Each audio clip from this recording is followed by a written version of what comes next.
Waalaikumsalam warahmatullahi wabarakatuh. Perkenalkan, nama saya Nisara. Saya mahasiswa program studi D3 Keperawatan Stikes Muhammadiyah Ciamis. Di sini saya akan memberikan pendidikan kesehatan mengenai pencegahan stunting. Nah, untuk waktunya kurang lebih 10 menit. Apakah ibu-ibu bersedia? Bersedia? Sebelumnya saya ingin mengajukan pertanyaan terlebih dahulu kepada ibu-ibu. Apakah yang dimaksud dengan stunting itu? Belum tahu. Nah, stunting itu adalah suatu keadaan di mana tinggi badan tidak sesuai dengan ukuran atau tidak normal. Kemudian, pun terdapat 3 faktor utama penyebab dari stunting. Yang pertama, asupan makanan yang tidak seimbang yang berkaitan dengan kandungan zat gizi dalam makanan, yaitu karbohidrat, protein, lemak, mineral, vitamin, dan air. Yang kedua, riwayat berat badan lahir rendah. Nah, apabila sebelumnya pernah melahirkan dengan berat badan bayi lahir rendah, maka resiko akan terjadi lagi seperti itu. Nah, kemudian yang ketiga, riwayat penyakit. Yang keempat, kekurangan gizi mikro. Di samping menyebabkan kekurangan gizi kronis, jika menyebabkan disability yang meningkatkan resiko kematian. Kemudian faktor-faktor kemiskinan. Nah, untuk faktor kemiskinan ini bisa disebabkan karena adanya faktor ekonomi sehingga tidak mencukupi zat gizi seimbang. Kemudian yang ketiga, adanya dampak dari stunting. Nah, untuk dampak dari stunting ini dapat mengakibatkan penurunan integrasi atau IQ, yaitu pemikiran yang pendek. Nah, bayi atau anak-anak yang akan mengalami stunting dapat menyebabkan bila melanjutkan sekolah, mencari pekerjaan, peluang gagal tes wawancara pekerjaan menjadi unsur besar dan tidak dapat pekerjaan yang baik karena kurangnya dari pemikiran. Kemudian yang keempat, nah, bagaimana cara mencegah stuntingnya, yaitu mencegah stunting pada balita.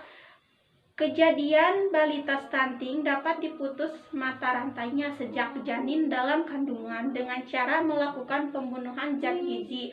Jadi bisa dicegah, yaitu ketika si bayi belum lahir atau janin dalam kandungan, si ibu harus mengkonsumsi zat-zat makanan yang bergizi. Kemudian yang kedua, cara penanggulangan dan pencegahan stunting pada bayi.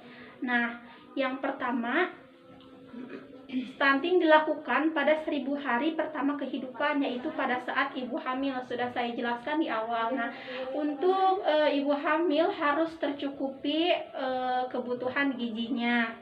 Karena setiap dalam masa kehamilan si ibu selalu diberikan zat besi, yaitu tablet berupa obat yang berwarna merah. Nah, itu harus dikonsumsi selama dalam kehamilan dan tidak boleh terlewatkan karena itu merupakan asupan zat besi yang berguna bagi janin. Kemudian pada saat bayi lahir. Nah, pada saat bayi lahir semestinya harus ditolong oleh bidan atau dokter terlatih, dan bayi begitu lahir melakukan inisiasi menyusui dini atau IMD. Nah, pada saat bayi lahir. Nah, pada saat bayi lahir hendaknya ditolong oleh persalilannya ditolong oleh bidan atau dokter yang terlatih, dan begitu bayi lahir harus dilakukan inisiasi menyusui dini. Nah, inisiasi menyusui dini ini dilakukan dengan usia 6 bulan, kemudian diberikan air susu ibu saja atau ASI eksklusif. Kemudian bayi berusia 6 bulan sampai dengan 2 bulan. Nah, mulai usia 6 bulan, selain ASI, bayi bisa diberikan makanan pendamping ASI atau disebut dengan MPASI. Pemberian MPASI terus dilakukan sampai berumur 2 tahun atau lebih, dan bayi anak memperoleh kapsul vitamin A, taburi, imunisasi dasar lengkap.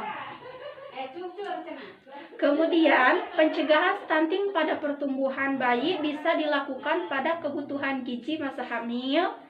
Yang kedua, kebutuhan gizi ibu saat menyusui. Nah, pada saat ibu menyusui, makanan atau gizi yang seimbang itu harus seimbang dikonsumsi oleh si ibu karena akan disalurkan melalui ASI yang akan dihisap oleh si bayi. Jadi harus mengandung zat gizi yang seimbang.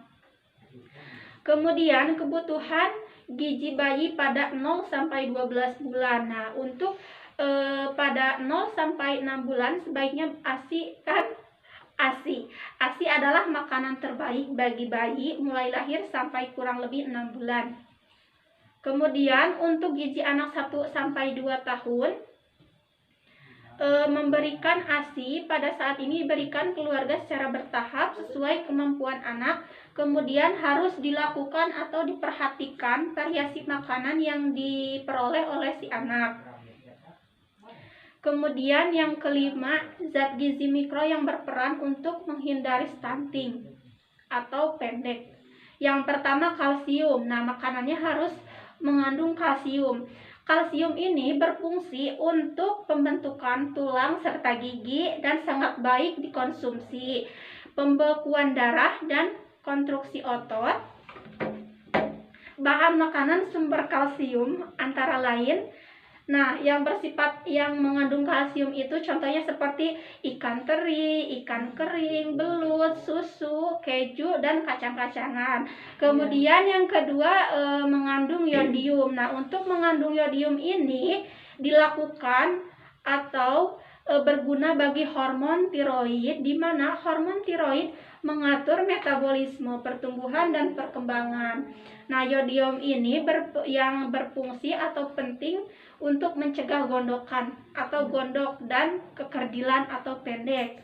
Nah, bahan makanan yang sumber dari yodium yang pertama ada ikan laut, udang, dan kerang.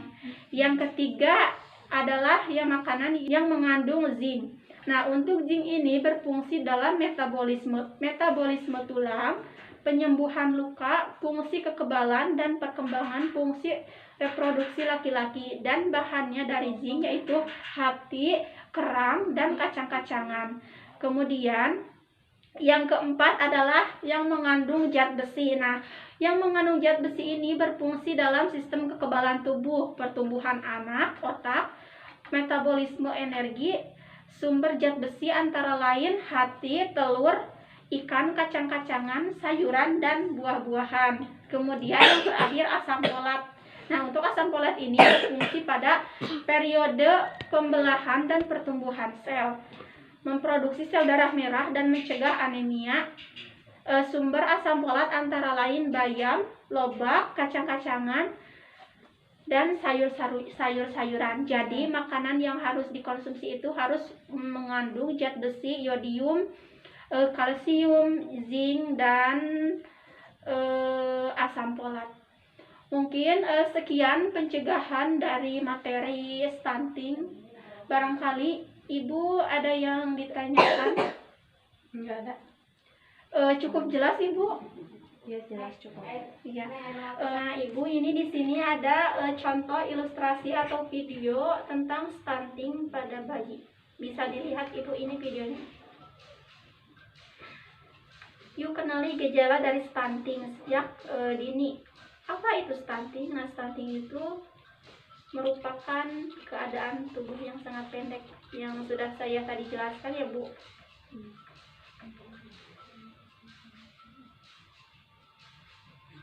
Dan ini ciri-ciri stunting pada anak.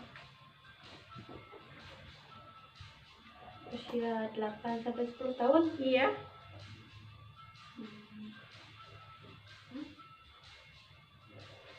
Eye kontak, jadi kontak matanya tidak ada. Pendiam si anaknya itu.